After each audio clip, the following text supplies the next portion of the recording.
Hey, welcome to the IME 144, 143, or maybe 145 lathe project number 1 virtual. So here we are in the IME labs, and we have our LeBlanc lathe right here. It's a LeBlanc engine lathe made in 1954, so it's seen some use at Cal Poly. And what I'm going to do is I'm going to take you through the experience of taking this 1-inch diameter bar stock. So the stock size is made out of 1-inch extruded aluminum, in 1 inch in diameter, comes in a 12-foot length, and then we cut it up into the blank size that we need using the cold saw like you see right over there. Now, we have the drawing for this part. One of the first things that you do when you go to manufacture a part is study the engineering drawing. And in the title block, we look at the type of material it's made out of. So we see it's 6061 T6 aluminum. And then we look at the overall features we have to manufacture on this part. Because the overall part's length is 4.0, we went ahead and cut the stock to about 4.1 length of cut, so we could go ahead and face 50 thou off of each side of this workpiece. So to do that, we actually, when we first look at this drawing, we have to figure out our cut length for our raw material. So we know that we've got 4.1 cut length, so it's a little bit longer than the part. And we're gonna then have to figure out which machining operations we need to do in order to make the part go from here to here. So let's talk about those real quick. One of the first machining operations that you do on the lathe is you face the workpiece in order to change the overall length of the part. So what we're gonna do is we're going to first measure the piece to make sure we can still face some off. We're gonna face the front of the part, and then we are going to turn back a diameter. I'm going to produce this part more so in a production style than the way we do it in the normal labs. So I'm going to work on the full back side of the part first. So what I'm going to end up doing is I'm going to face one side, or face the front side. I'm then going to turn back this 925 diameter a little bit more than 2 inches back.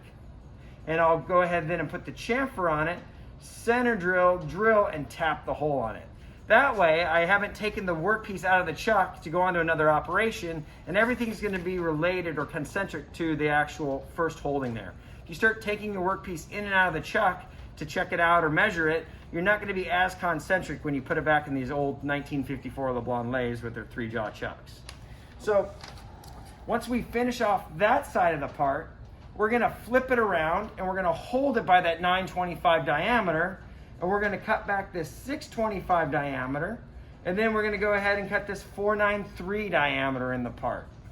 Once those two diameters are done, we'll throw the chamfer on the front of the part, and then we'll go ahead and use the grooving tool to go ahead and relieve the thread in the back of the part right here.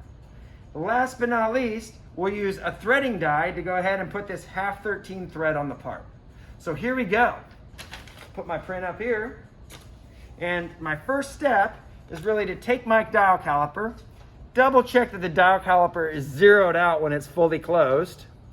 And once it's 0, I know I can use that to measure. So I'm just measuring my part's length to double check that I have enough material to still remove. So if you see, I'm at 4.11, about 7 or 6. So I basically have 117 thou I could take off by facing in order to, before I get this part to length. So I know that shouldn't be a problem. So I'll lay my caliper up here. I'm going to go ahead and install the part in what we call the 3-jaw chuck. The 3-jaw chuck uses this chuck key with this square drive on it right here to go ahead and open and close the hardened jaws concentrically. So as I go counterclockwise, it opens up the 3-jaw chuck. I've placed the lathe part in there, and I want to make sure I have at least 2 inches sticking out of the chuck, and I can eyeball that. I want to have about 3 inches sticking out of the chuck. Now, there's a scroll thread inside of this chuck that when I turn this little pinion in here, there's a pinion gear behind it that rotates the scroll thread and causes it to collapse concentrically around my workpiece. And you always want to use 2 hands to tighten the chuck. You don't want to go ahead and just do it with 1 hand, because the tooling forces are probably going to kick the part out of the actual chuck. So now, I always just give it a nice little tug to make sure it's been clamped. And I put back my tools in the rack right over here. Part of lean manufacturing is always have a place for everything, right? So we've got a place for every single tool so we can easily identify if any tools are missing. At this point, I know I'm gonna wanna turn 2 inches back. So what I'm gonna do is I'm gonna set my caliper to like 2.2. So when I go to 2.2, I know that right around there is where I want to turn to. And since it's not a critical dimension, I'm literally just going to put a mark where I'm going to turn up to right now.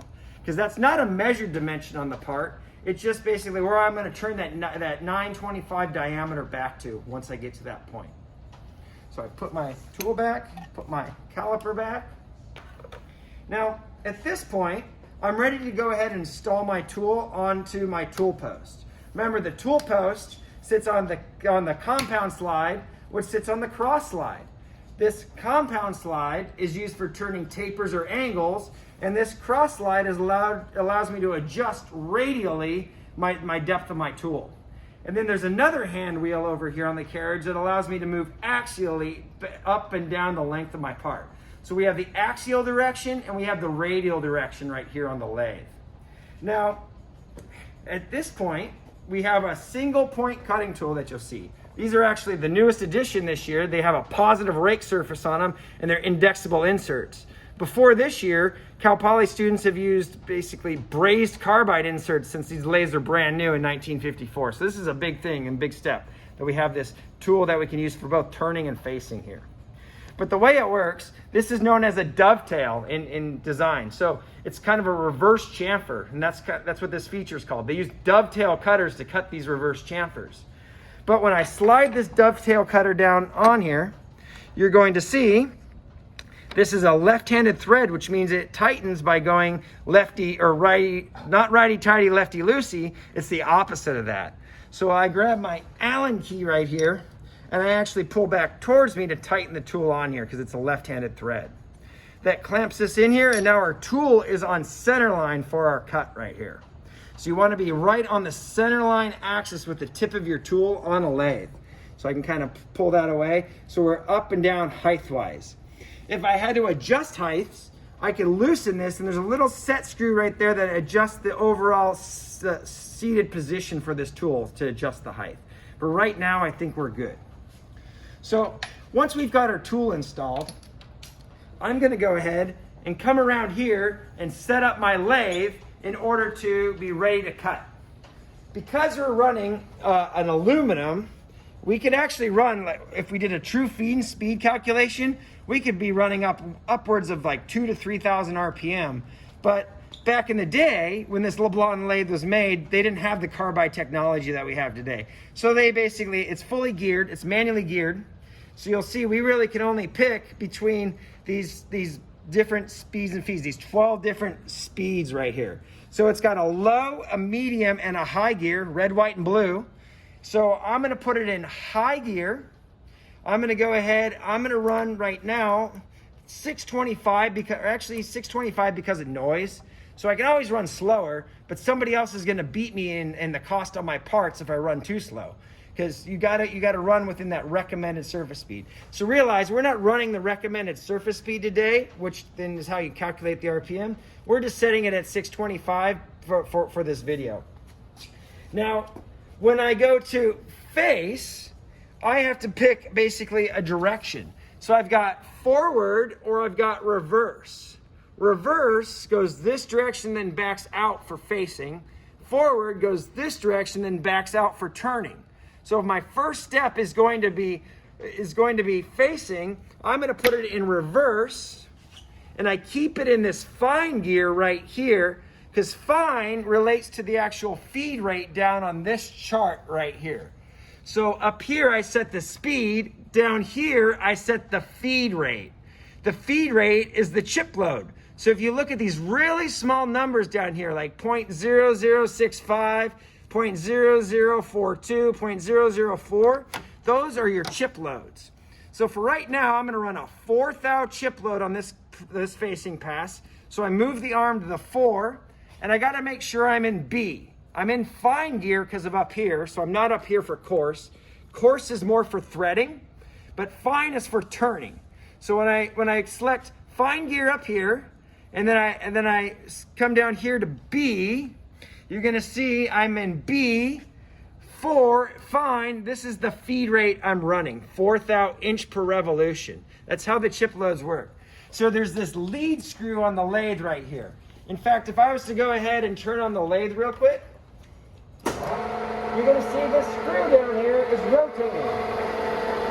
So that's called the lead screw. What that does is it allows me to activate this feed lever right here. I could either go long feed by pulling up and go axial direction, or I can go out and down and do cross feed and do the radial direction right there. So that's going to connect to this gear and go ahead and keep the feed rate coordinated with the spindle at the correct chip load the entire time. So that's how the feeds and speeds work for this lathe. Normally, I'd run probably like a 6.5 thou chip load. I'm going to run that today, actually. So we're going to run a 6.5 thou chip load instead of a 4 thou chip load. So, and 625 RPM. So remember that, 6.5 thou chip load, 625 RPM. That could be a question that you may need to answer. So at this point, I'm going to pull my safety shield down. We're wearing masks because of the COVID crisis at this time.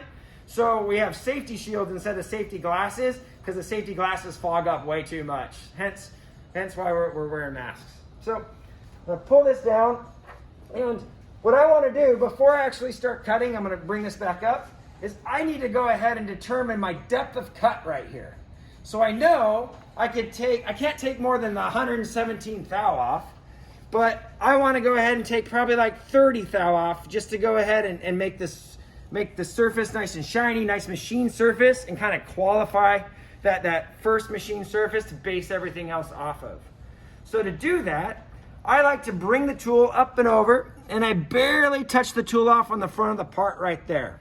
Now, some people like to use a little bit of piece of paper as a carbide or as a feeler gauge so you don't crack the carbide, but I basically just came up and touched it onto that front face of the part very gently. At this point, the lathe doesn't actually have any axial numbers or dials that actually relate to anything. If you look down here, this is how we move it in the axial direction. There's no numbers associated with it right here. It's just a hand wheel. So what we've done is we've drilled and tapped a hole in here to put this indicator on. Now indicators sense displacement. So what I can do is snap this block on here. I can bring this up and over and then zero out my indicator on the front of my part. So I know now that is the 0 point on the front face of my part right here. At this point, I'm pretty much ready to cut. I'm ready to go ahead and back off and set my depth of cut. So I don't just drag the tool on the carbide and the carbide together. I back off, I come out, and then basically I'm going to come back to 0 right here. Now that I just hit 0 right there, you can see backlash. Does everybody see I'm moving the wheel, but the dial isn't even moving? That's the backlash I was talking about. These things have a lot of play in them. They don't have ball screws like a CNC machine. So now that that's 0, if I want to set a 25 thou depth of cut, I dial this indicator into 25 thousandths of an inch, 0.025. So that means now when I go to face, I'm going to face in this direction and basically take 25 thou off the part. Let's do it. Let me throw my shield down. We are going to turn this on. And I'm going to pull the cross slide lever over here. There's a feed lever. I go out and down.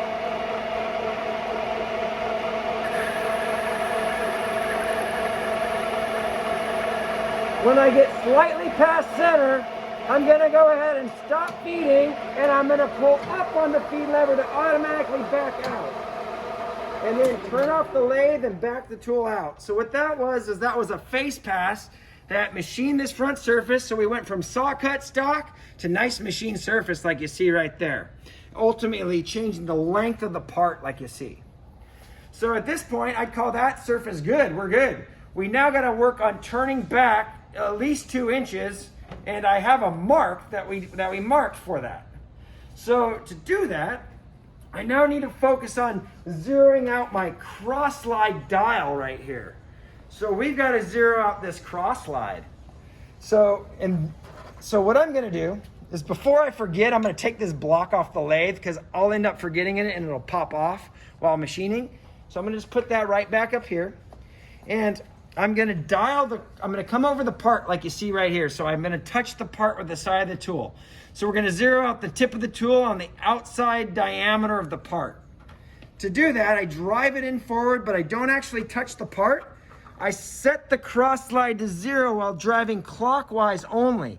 So if I go too far like that and I come back, I won't actually adjust anything from backlash. I have to come all the way back and drive forward at all times to eliminate the backlash in the lathe. So when I drive forward with clockwise and set that to 0, if you notice, it isn't touching the part quite yet, is it? But I can use the compound slide to come in and have the insert actually come touch the part like you see right there. So at this point, I don't want to just drag the tool off the part, so I'm going to back out the cross slide, bring this over here, and I'm going to go back to 0. When I go back to 0, that should be right at the tangent edge of the part. Now it looks like it, although I'm getting kind of old and I have depth perception issues these days. But that is definitely 0, and we're 0 right here. So if I was to measure my part, I go to measure it up here with my caliper. You're going to see I'm slightly over 1 inch actually. Bar stock, when I order 1 inch bar stock, it usually comes 10 thou over. Sometimes it comes the right exact size, but there's a tolerance when they extrude that stock out. So technically, I got to take off about 85 thou. And I'm not going to do that all in one. I'm going to take maybe 1 or 2 roughing passes and then a finish pass. Although I'm going to probably take 50 thou off diameter with this right now. So in order to take 50 thou off diameter, I set this to 50. So I'm going to go all the way up here. I'm going to dial that into 50 like you see right there.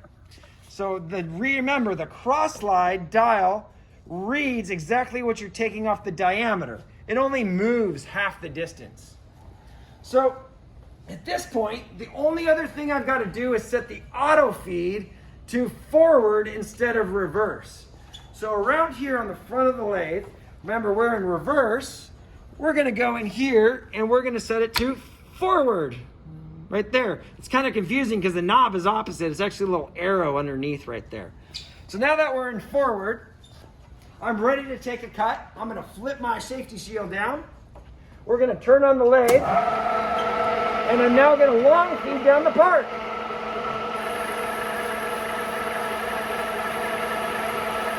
This tooling is amazing compared to the last tooling.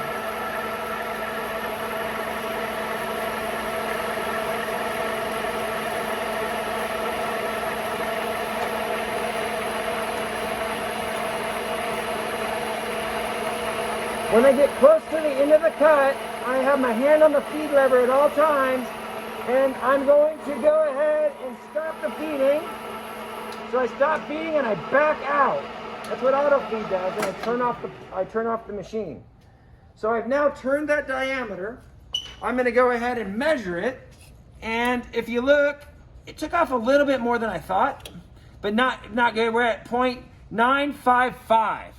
So we really got 30 thou more to go, right? 0.955. But I don't want to just do it in 30 thou. I'm going to do a 20 and then a finish pass. Because I don't trust doing 30 thou on these older machines. They're a little bit worn out right here for a finish pass. So when I come in here, I get close. I go back to my 0. Instead of going to 50 now, I'm going to go to 70. So now that I'm at 70, I'm going to turn back on the lathe. I'm going to go to the long feed, or basically the long feed, and pull up.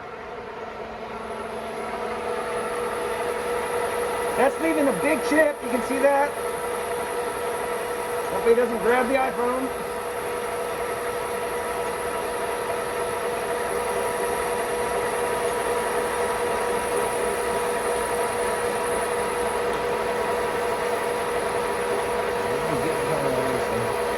So the wider the depth of cut, you make stringer chips a lot of the time. So I'm still got my hand on this.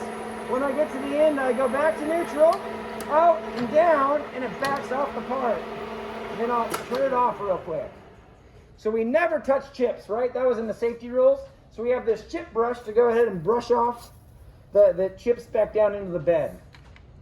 So one last measurement here. Let's see where we're at.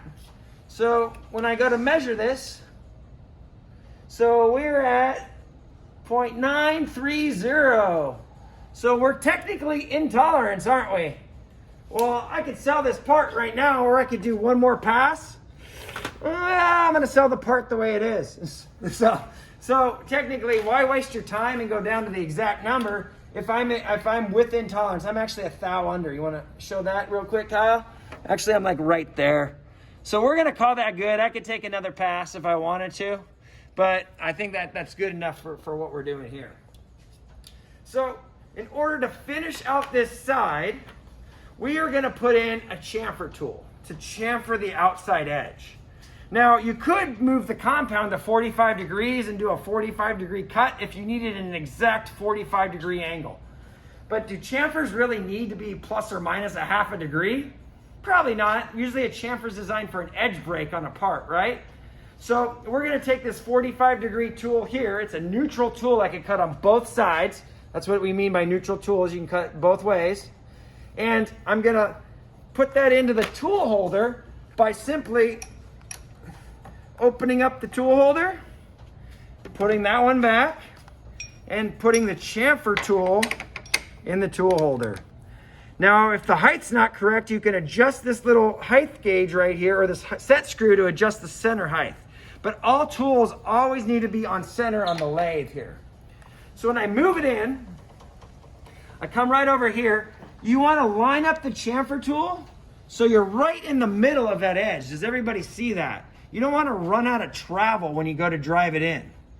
And because a chamfer isn't a critical measurement, the part is touching right here. I'm literally going to hold onto this dial, and if you look, I can change the hand wheel right here. It's friction. So I can take that, I should probably be looking at the number when I'm doing that, but it's friction. If I bring it back to 0 right there, it's 0 here when it's touching the edge right there. So because it's not a critical measurement, I'm good with that. So what I'm going to do is I'm going to back out, and I'm going to turn on the lathe, and I'm going to dial it into 100 to make a 50 thou chamfer. So here we go.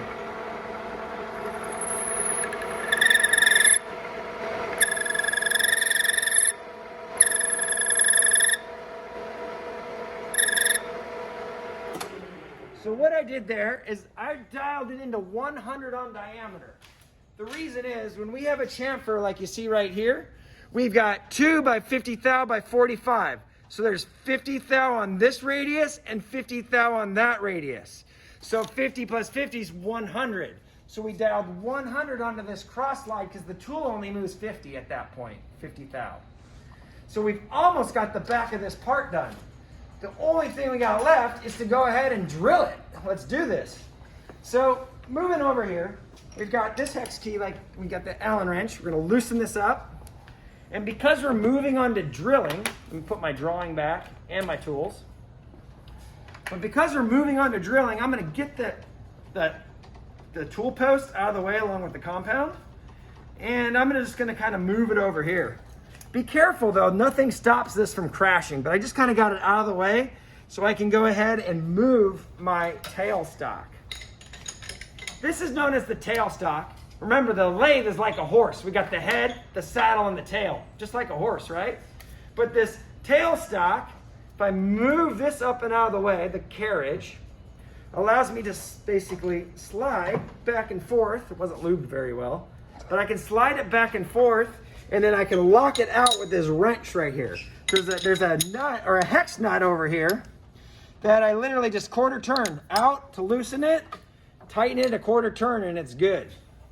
So this tailstock has graduations on the quill that allow me to determine the depth of a drilled hole. So you can see right there, as I drill, I've got the graduations right there to figure out how deep I'm going. So the first step that you learned about when we learned about tooling was we center drill or spot drill before we actually drill. So the reason we have a center drill here, it's got a 60-degree taper on it. So this 60-degree cone will actually fit in what we call a live center on a lathe. So if I had a really long part with a long length to diameter ratio greater than 5:1, I would put a center out here to support it so it doesn't flex when I'm machining. And I would use a center drill to center drill that feature in it. So we happen to just use center drills to spot our holes too, or to find our hole location. So the drill doesn't walk off true position when it's going and drilling the hole in your part. Now, this is known as a taper. This is Morse taper. So when I put that in there, that taper self-holds this tool and keeps it from actually driving or torquing around here. So really, to get this out, you can either pull really hard or you can back it all the way out, like you see right here, and it pops it out from the end like that. So that's how that works. Now what I'm going to do is I'm going to bring it forward. I'm going to lock down the tailstock. And so I locked it down right here. I'm literally going to turn on the lathe. And I'm going to center drill.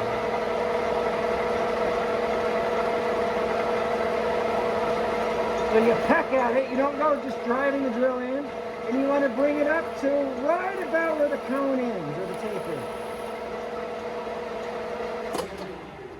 And then I loosen the tailstock and I slide it back a little bit. So what that did is that created a conical hole for the drill bit to align right on center now when I go to drill a hole. Now to get this out, again, you bring it all the way to the back and it pops it right out of the back, just like so. Next, I got to figure out what size drill to put in my lathe to make a thread. So let's look at that real quick, right? I know you know about drill and tap charts by now because I've told you about them. So when I see that I've got a 5/16 18 thread, I need to go ahead and grab the right size drill bit to drill the pilot hole for the 5/16 18 tap. Now to do that, you're going to see I need a drill and tap chart. So we have one over on the wall over there. You have one in your lab manual. And when you look up 5/16 18, you're going to see that it's an F drill to go ahead and drill. And I actually grabbed a 3/8 16 tap and a 3/8 16 I grabbed the 3/8 16 taps and the drills. So I'm going to walk over here and I'm going to grab the correct drill and tap.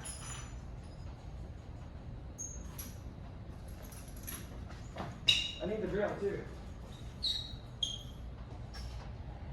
So when you look that up in a chart, you realize that you need to drill an F size, a 257 diameter. It's a little bit bigger than the minor diameter of the thread because we have 75% thread engagement out there. So I know I've got my F drill, and then I grabbed a bottoming tap and a taper tap to show you how that works afterwards. But first, we're going to go ahead and put the drill chuck in the tailstock, and we're going to tighten down the chuck key on the drill chuck. Now, this isn't a cordless drill that you just go ahead and tighten it by hand. You got to go ahead and use the chuck key to go ahead and tighten this drill chuck. And I was always taught to go around at least 2 holes. So that's what I'm doing. Now that I've tightened it in there, so I just used that, right, and tightened it in, I've got to go ahead and set my depth for my drilled hole.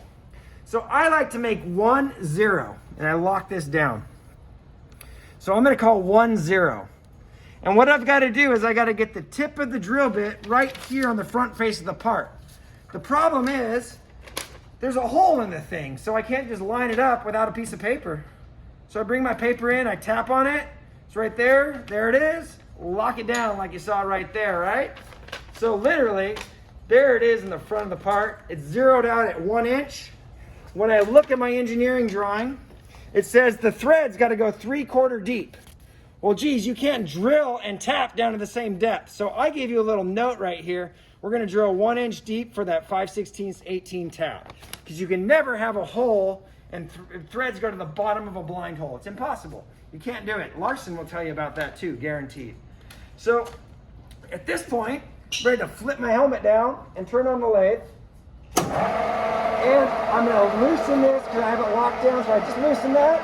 And have you ever seen a drill bit drill without spinning? Here we go. So you're going to see we're going to peck at it. And we're going to be looking at our numbers right here at the same time. So as I go through here, You're going to see we're almost to the 2.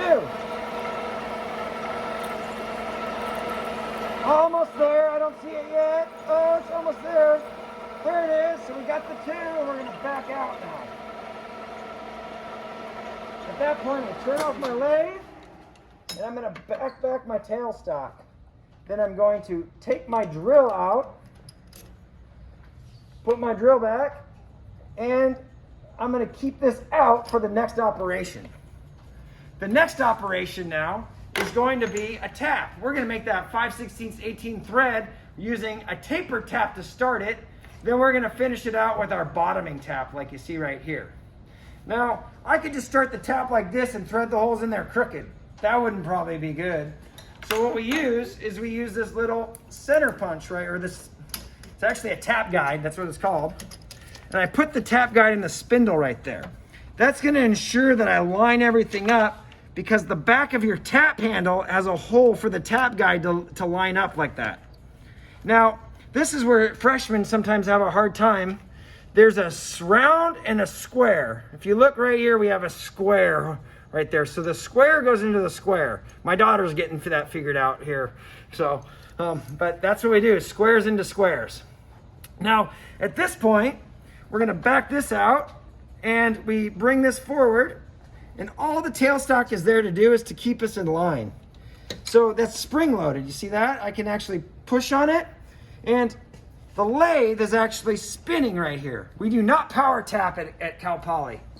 But what we can do though, in order to get this to stop spinning, is we can come right over here and put it into red gear, low gear. It's got such a low gear advantage that it's not gonna be able to turn. I can't even turn that now. So what I'm gonna do is I'm gonna start threading the tap in, and I back out a turn. Now we talked about cutting fluid and cutting oil. My cutting oil is missing, so I'm gonna grab it right from here. I'm gonna COVID wipe it down just in case. Who knows who touched this earlier, right? So, so we got a little bit of oil on our tap right there. We just oil the tap up. And then we're gonna go forward, back, forward, back, forward, back. And when I go back, I'm clearing the chips so they break into the flutes of that tap. This thing's got straight flutes on it. So what happens is the chips like to go to the bottom of the hole. Now that I got this started though, I'm done with my taper tap. I'm not a big fan of them. The reason I don't like taper taps is because they have between 5 to 7 chamfered threads on the tap. I can't blow on it. Hold on. I can't blow on it. It has 5 to 7 tapered threads on the tap before it gets the real depth. So right about there is how deep I need to make my hole if I'm using a taper tap before I even have threads. So I switched to what we call a bottoming tap, which has 1.5 threads before it has the full thread form. But it's hard to start these. So we start with the taper tap, and then if we have a blind hole, we do the rest with the bottoming tap. And that's something I'd blow out too. I'd normally blow chips out of that thing, but don't want to blow on Kyle here. So I'm going to bring this a little bit forward more. Stop. There it goes. Lock it down. Now I'm going to finish this hole out with my bottoming tap. And you basically keep going forward and back like you see. Forward and back. And you're going to feel it stop when it hits the bottom of the hole, I promise. Now, if you need to know your exact depth of your thread, you can put a mark on your tap so you know how deep your tap's actually gone. So there we go. And I just felt it pretty much bottom out. So let me unthread this tap here.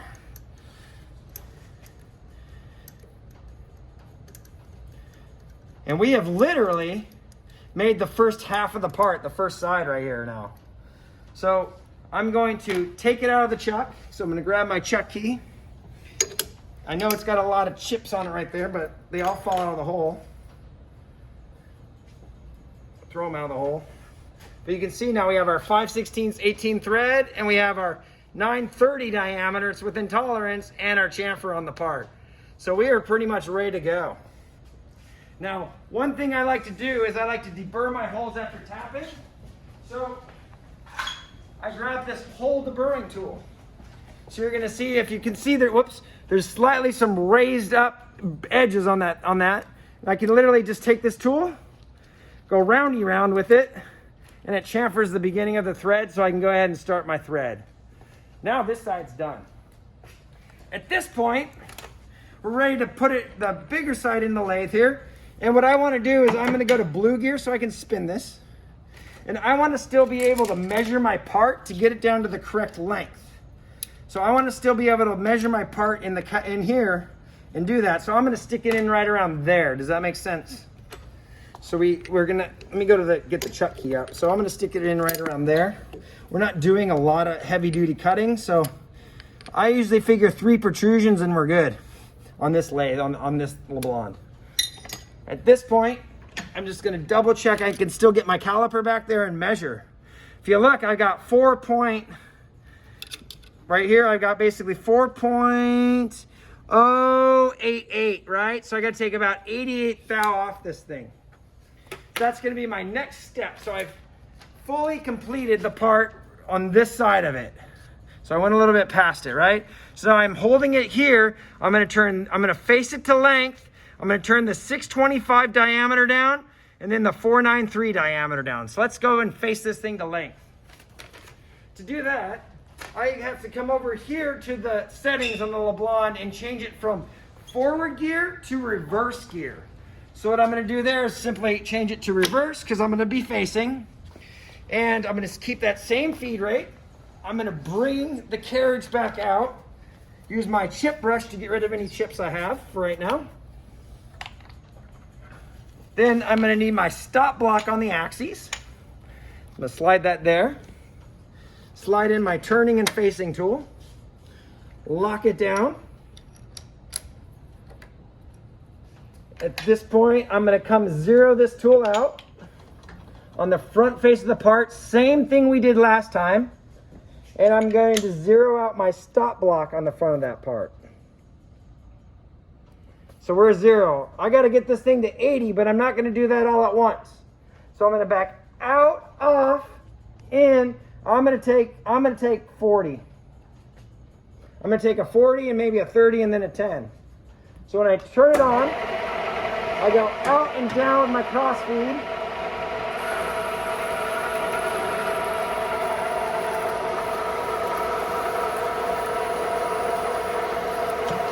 Back off, out, turn it off, and use your paintbrush to get rid of the chips. At this point, we might as well measure the part, right? So look, I did 80, now I'm at 40. Dang, this might work, right? So I'm going to try to go for a 30 pass now. So I'm going to come over here. 40 plus 30 is 70 last time I went and did the math. So I'm going to go to 70 this time. At this point, I'm going to turn on the lathe, out and down.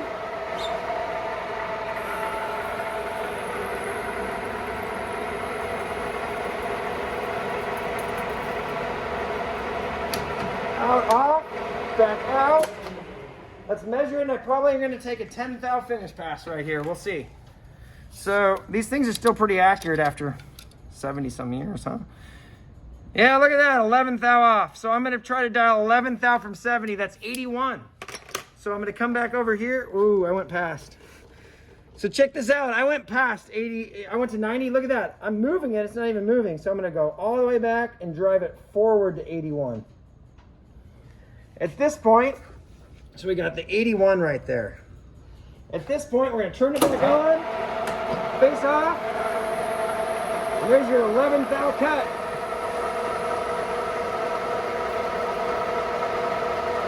I'm going to stop there and back it off, turn off the lathe, and I am literally done with this for the time being. So, we probably should measure, right? So we measure. There we go, 4.000. All right. At this point, I now need to take this out of the lathe and I got to mark it over here.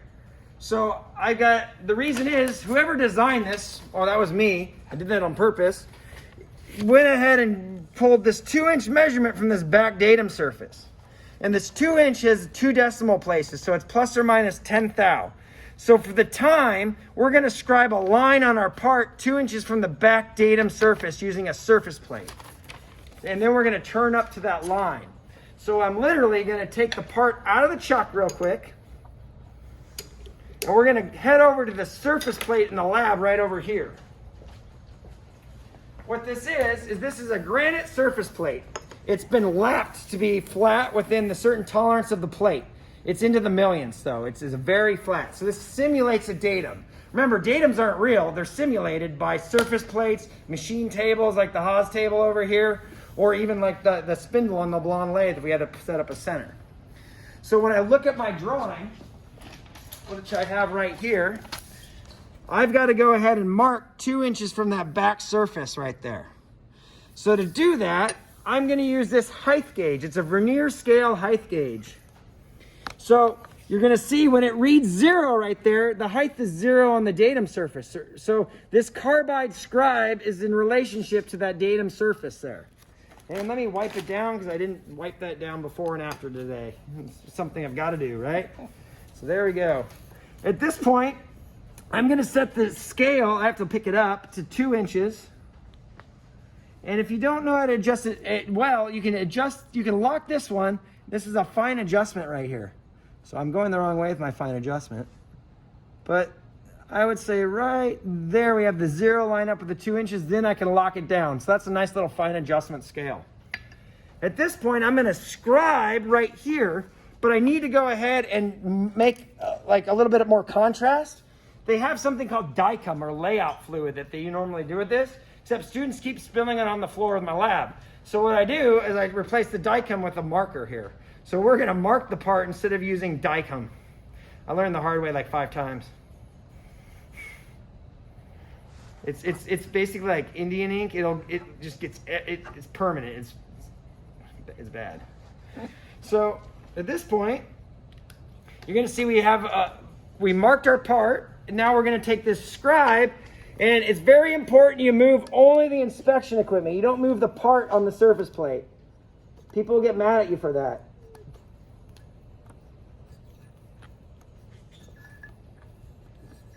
So what I've got now is a nice scribed line around my part at the 2-inch height off of the datum surface. So you can see that. So I'm going to hold on to that. I'm going to turn up to that point. Let's go do it. I need my drawing. So when I'm right here, I'm now going to put the part in the lathe. I don't need to worry about measuring the length anymore. So I'm going to go ahead and lock this down. While I'm here too, I don't like unkempt stuff, so I'm going to go ahead and take this out and take this out. I'm going to put the tools back because it's going to bother me if not. So 1 second here, we're going to lock that back in. I don't know if I tighten the chuck or not. I don't remember, so I'm going to go for it again. When you don't remember, just do it a second time just in case. Now, at this point, I'm ready to go ahead and turn back to there. But before I start turning, I was just facing, so I got to come over here and change it from reverse to forward, which you've seen before, but check it out. We go from reverse to forward right there. So now we're going to be turning and backing out when we're done. And one thing I'm going to do is I'm not going to turn up to my line into my last finish pass. I'm going to bring it really close, but I got to make that 625 diameter. So I'm going to wait. I'm going to wait till my finish pass to come shoulder the part. And I'll show you what I mean here. So I'm going to put my hood down. I've got to zero out the tool though actually before I put my hood down. So I'm going to bring it to 0 here on the cross slide. So we zeroed the cross slide in a clockwise motion, and we come and we touch off right here with our tool. Fair enough? So at this point, I'm going to take a huge roughing cut with this LeBlanc lathe for the interest of time. I'm going to take 100 thou off diameter. That's about all that this thing can handle. So what I'm going to do I'm going to basically go back to 0. So I'm right there at 0, and I'm going to go to 100. It likes it. It's American-made machine tool. So when we go ahead and we turn this on, I'm going to long feed, but I'm going to intermittent feed so I break chips. I'll show you what I mean. See, I do intermittent feeds to break chips so I don't have long stringers. And what I mean by that is I'm coming over here and I'm basically taking such a big depth of cut, it would leave these really long pigtails. And so I'm doing this for roughing.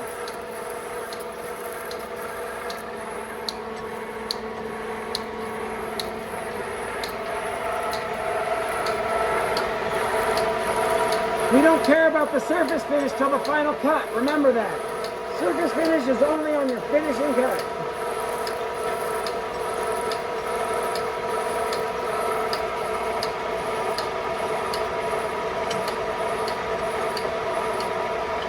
I'm going to back off there and come down. I just want to stop the lathe real quick because we made a piston ring. Normally you don't touch chips, but look at that. We pushed the material off and made a piston ring. That's kind of cool, right? That's how Honda started. But anyways, sewer pipes. Now back to this. If you've ever read the biography. So we're now going to go to 200. Does that sound good, everybody? I'm not going to even measure because I know I got to get down to 625. So literally, here we go again.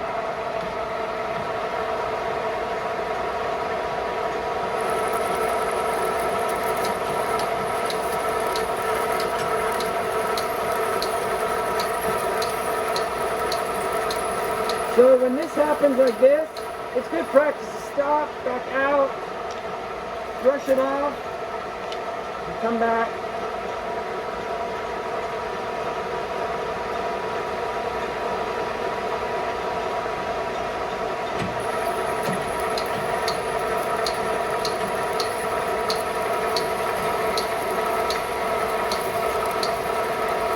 Pretty big depth to cut for this lathe.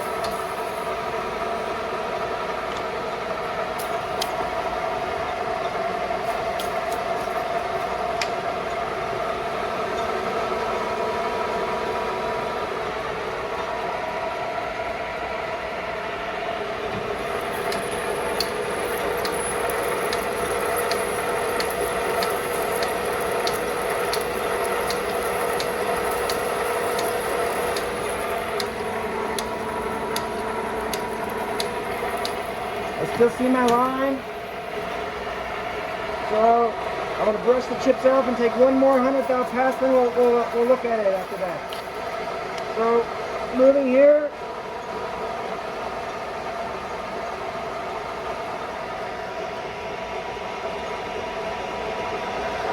So I went now to 50 again because it's 250 graduation. So I went 100, 200, then 50.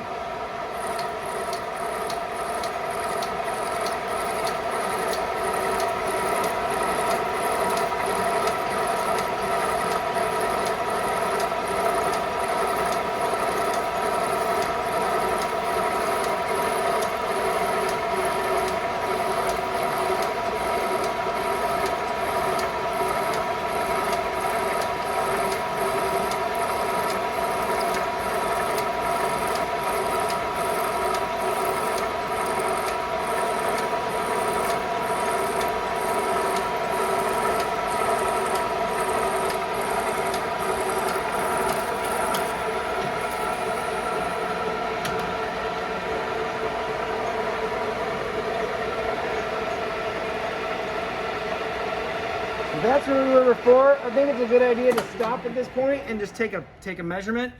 So we did basically quite a few 100th passes, and we are at 0.0695. So that's pretty good, right? Not too hot. Kyle's touching that just to make sure. It's not bad, huh? So we're at 695. I gotta go 70 thou more, right? So let's not try to hit all that at once. So I'm gonna do another 50, and then we'll take a finish pass after that.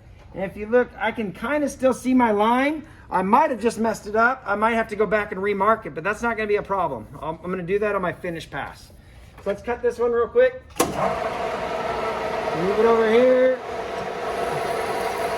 I'm going to let it go the whole length this time.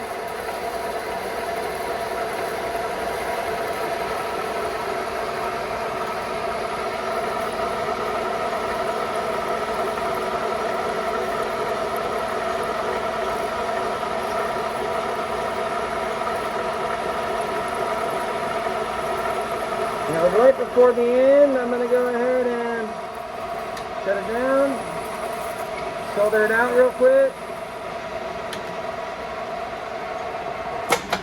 And I'm going to take it out of the lathe and remark it for this finish pass here. So if you look, it's not even hot, by the way. If we look, we've got 640 diameter or 639, and then right here it's a little bit long. So actually I missed my line and cut it a tad bit short. If you look, I'm not gonna lie to you. So I missed my line. I'm gonna go bring it back to 1.975 for you. Actually, I'm gonna bring it down to 1.950 just because I messed up in this video. Sorry about that. But I'll move back over here and I'll set the vernier to 1.95. I'm sorry. Got too excited. That happens. At least I don't sound monotone. So I'm now going to just remark it around here, and it's going to be short, but it's showing you the idea of how to make this part, and that's really what's important, right? So we'll look over here. I just wasted all that time. Think about all that money. It's okay, I'm a state employee, don't make that much. So here we go. So I'm going to basically mark it right there with a line. It's going to be hard to see. We're only taking off a little bit. But I will be able to get to that. So I now have a line that I'm going to come up to around my part. Fair enough?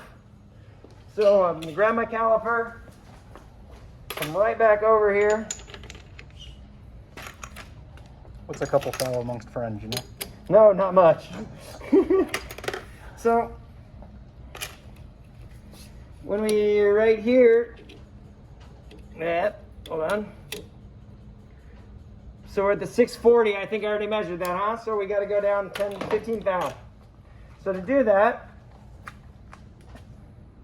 remember what number I was at last? Was it? I'm going to re-zero it out at this point because I don't remember what number I was at. So I'm going to go back out, drive it forward to 0, and then just come touch off with it right there. Fair enough. And I'm going to back out, off, over, and I'm going to go to, how much, Kyle? 15? Yep. Perfect. So I'm at 15 thou there, and I'm going to come up and take out the line until I get to the dart.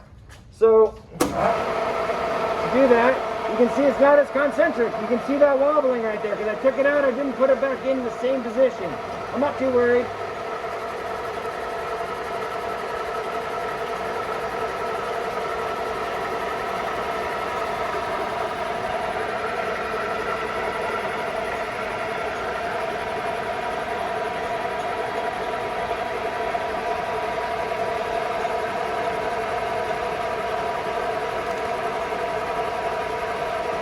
So when I come towards the end right here, I'm not going to auto feed to my distance. I'm going to stop it right there. I'm going to manually feed till I get rid of that line. And then I back out. That shoulders the part right there. So I literally shouldered my part. And to be honest with you, with watching it wobble like that, I probably didn't hit the right number because I took it out of the chuck and I was wobbling. So it's not probably the perfect number. If you'll see, it didn't take off very much. We're still like at, whoops. We only took off 5 thou there. So I'm going to take off one more at 10. I knew that was going to happen because it wasn't lined up, and I kind of didn't do the best zeroing out right there. So right there should be, that should be good. We got to make it at least, can't have 2 bad measurements on the thing. Oops, messed that up too.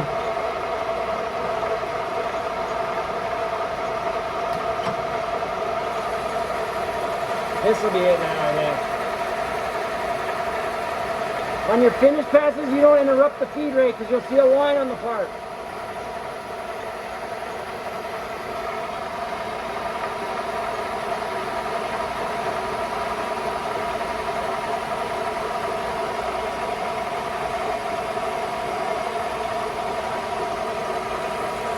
So I stop it, I manually feed the last little bit, and then back out. Actually, I'm going to go back in.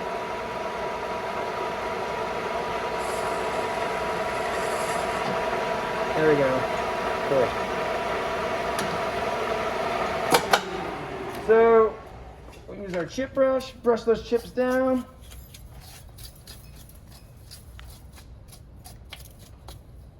It's all fun, you cut yourself on the chip.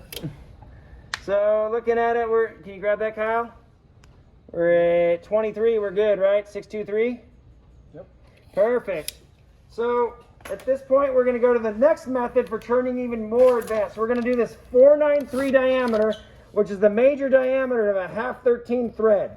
I'm gonna do that 0.875 back, and because this is a 3-place decimal, it's plus or minus 5 thou. So scribing a line is not gonna work. If I try to scribe a line, I'm gonna be over like I was before. So what I'm gonna end up using is my travel indicator and turn at the same time. So in order to do that, I need to first zero out my tool on this diameter. So I'm gonna do that by bringing this to 0 and then coming in and touching off right there like you see. So that's now 0. I back out, off, in, over, and I'm going to zero out the dial indicator on the front face of the part. So this is the front face of the part measurement, this is the diameter measurement. And I got to go ahead and go from my 623 down to 493. So I'm going to take 100 thou the first pass. Sound good? And then that'll be 533, and then we'll look from there. So back out, off, in. When I go to 0, it should be right at the edge. I double check that I'm right at the tangent edge. And I'm going to dial it into 100. When I'm at 100 right there, I'm going to go ahead and make sure that I watch this. Well, this indicator is a 0 to 1 inch indicator. It's going to go around 8 times, then I'm going to stop at the 75. So if you can see this, when I turn on the lathe, I'm gonna make sure I'm in forward gear. Watch this dial right here. So here we go. I'm doing intermittent feeds. But that was 2, 3, 4, 5, 6, 7, 8, and now I'm gonna go to 75. Then I back out. What that does is I should have a 0.875 measurement now back here. Look at that. So I use that dial to go ahead and figure that out. I got to measure the diameter now too, and my diameter is going to be 0.513. So, so 513. So in order to go down to 493, what I got to do, 20? 20. So I'm going to just try to do it all in one. I probably would normally do a 10-10 if I was really liked this part. But, you know, I made probably 200 of these. So at this point, we're going to come in there. I'm going to make sure I know where I'm at on my dial. Actually, I want to re-zero because I don't trust myself not moving this. And then I zero it there. I back out, off, in, and I'm going to zero this out again too, because if you move that one, you got to move this one. So out, over, in, and there's 20. So let's go for it. You ready? Turn it on, and 1, 2, 3, 4, 5, 6, 7, 8, and I shut it down there and go to 75, back out. Literally, we should have, don't touch chips, but look at this chip we made on that finish pass. Right there, right? It didn't break because we weren't going fast enough. Now, when I measure this, I measure with the back, right, the step. I can measure the step. And we're still there, 874, 875. It's right in the middle. It's a half a thou difference. So the last thing we got to do on this lathe part is to grab a chamfer and chamfer the front end, because all screw threads start with a chamfer. That's how you get the thread going. If you've ever made a SolidWorks model where you didn't chamfer the thread first, it looks pretty funky. So what I'm going to do is throw on this 45-degree chamfer tool. We've done this before. Lock it down. I bring it up to this top corner over here. I line it up to the corner right there, right in the middle, and I just simply hold onto this handle and zero out the dial. Chamfers aren't that critical of a measurement. So we're zeroed there. If I want to do a 50 thou chamfer, 0.05 by 45 degrees on the front, because there's two of them, I'm going to dial this to 100 because it's 50 thou on radius. So I'm going to back out, turn on the lathe, and bring it in to 100. I sometimes peck at my chamfers. And there it is, the chamfer. So now, when I go ahead and I make any type of thread on a lathe, lathes need basically a thread relief in the back because you need somewhere to stop the tool if you're single point threading, or if you have a die like we have, you don't always have the perfect thread form all the way up to the end on the die. So I've created here a high-speed steel tool. This is a high-speed piece of high-speed steel blank. It comes in a square blank. And we use the pedestal grinder to grind in the clearance angles, the relief angle, and we made a custom form tool to put a little 90 thou flat and a 30-degree chamfer in the back for a thread relief. So all machine threads have some sort of thread relief. And to put that thread relief in, you're going to see we're putting in this groove, this 30-degree angle and this 90 thou flat right there with that tool. So to do that, we custom ground a form tool to cut that form into the part. It's known as grooving. And I've got to go down to 0.4 in diameter. So I've got to look at what diameter I'm at and figure out how far in to actually go. So looking at that, make sure I locked it down, which I didn't. Looking at that, I've got a point, let's see here, what is that, Kyle? 490? 498 or 490, right? I can't see it with my hand. 490, right? So I'm at 490, I'm in tolerance. So if I got to go down to 400, I'm going to dial 90 on this once I zero it out. So what I do is I bring it up right to the shoulder of the part. And right there is where I want to put the groove. So I'm not too concerned about this feature. I'm literally going to just move the cross slide dial right here and when it's touching the part to 0. So I'm going to move that to 0 it out. I'm going to back off. I'm going to put a little oil on it because cutting oil is a good idea on high-speed steel tooling. So we put a little cutting oil on it.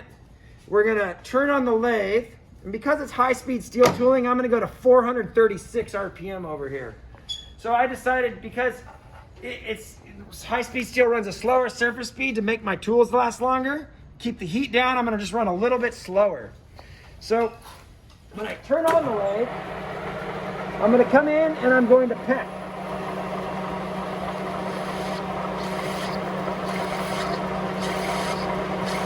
And I'm cutting that relief in the part. You see that? It's peeling it up. I should probably be looking at my numbers on my cross slide, and I'm doing that now. And I come all the way to 90 right there, and that makes the thread relief in my part. If you start looking at lathe parts and threaded lathe parts, you're going to see they all have that thread relief back there. Got to have somewhere to stop the thread. It can't just come to a stop. So I now take that out. I'm done with that tool. All we got left is to learn how to use a threading die to thread our part. So what the threading die does, I'm going to move it out this way, move this all out. I'm going to move this over, and to keep my part from spinning, I'm going to go ahead and put it back into red gear here. So that's the low gear. So I was cutting, everything I did for cutting was in blue, and I can actually move the spindle like you see right here. But if I go to red, I can't move this spindle. So we don't want to torque our part out here when we're trying to use this die to put an external thread on the part. So external threads use this die. It's like a hardened nut that has these reliefs in here that's going to cut the thread form in my part. Now, in order to do that, I need to go ahead and I need to have my part be able to clear this plane right here. I got to be able to clear the plane on the lathe. So I move this all the way back and pull my part out because I want to thread it on at that point. And to keep my die square with my part, I'm going to use the tailstock just to kind of square it up at first. So what I do is I lock it down, put a little pressure, and I start threading the die on. And then I back out a little bit to break chips. I thread it on, back out. And I'm keeping pressure with my tailstock so it stays square to my part. What would help this a little bit? Kyle says a little lube. So we're going to put that on. There we go. So at this point, we go forward, back, and once you've started it enough, you can pull this off and literally just thread the rest of the part. So check this out. This is probably the first one I've made the perfect tolerance in a while. Well, minus the one mess up, huh? Can't say that, I guess. So notice I'm kind of out of travel right there. I'm going to pull it out of the chuck a little bit more.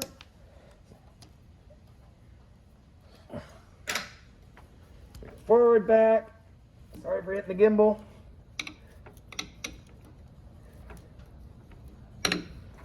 And now we're into the thread relief. So we're going to back it off. Woo! And we cut our threads with the tool called the die. So the last step is to take our part out of the lathe. Actually, I want to keep it in there for a second because no one likes a sharp part, right? When you cut the instructor, you know, you lose a little grade point here or there. I'm joking, but someone cut me the other day right here, but checking their part. But what I'm going to do is I'm going to put the chamfer tool on this thing, and I'm going to chamfer these two machined edges because they're very sharp. You never really, it's called breaking the edges on a lathe part. You never really want to go ahead and just leave sharp edges. You break them either with a file. In this case, I'm going to break them with the chamfer tool. And when I say break it, you're barely just going to touch them. So when I go to turn on the lathe here, I'm going to go to blue gear. And I'm going to go back to 625. We're good there. You've seen how to change that. And I'm going to come in here. I know it's close. Let me see. Do I have clearance on there? Someone got that part really... Is it clean? Yeah, okay.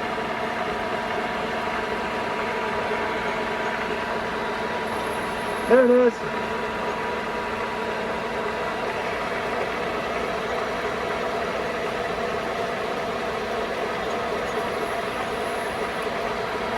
That's literally all I wanted to do is just barely break the edge so that the part's no longer sharp. And I bet you my COVID wipe will take off this marker. Let's see.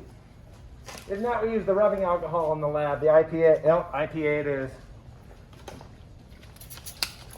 So you clean your part with rubbing alcohol, you get rid of all the marker. Maybe one more COVID wipe so I can pass it to Kyle. Thankfully, Kyle had a gimbal and an iPhone to shoot our video today in lab. But looking at the part, let's throw it on the service plate now. We've got our external thread, our internal thread, and we did that in about 1 hour and 8 minutes and 37 seconds. So basically, hopefully you've learned a little bit about turning and a little bit about design on these parts and why we do different features on parts when we're manufacturing, such as thread reliefs. Hopefully you know that taps make internal threads, dies make external threads. Facing goes ahead and changes the overall length of the part. Turning changes the diameter a certain distance back, and how lathes work and how you can design parts for lathes. So join me for the next couple of virtual labs. Kyle and I are going to be taking you through a screwdriver project, another mill CAD/CAM programming project through our COVID virtual labs here at Cal Poly. So thank you for joining us for this one. Have a great day.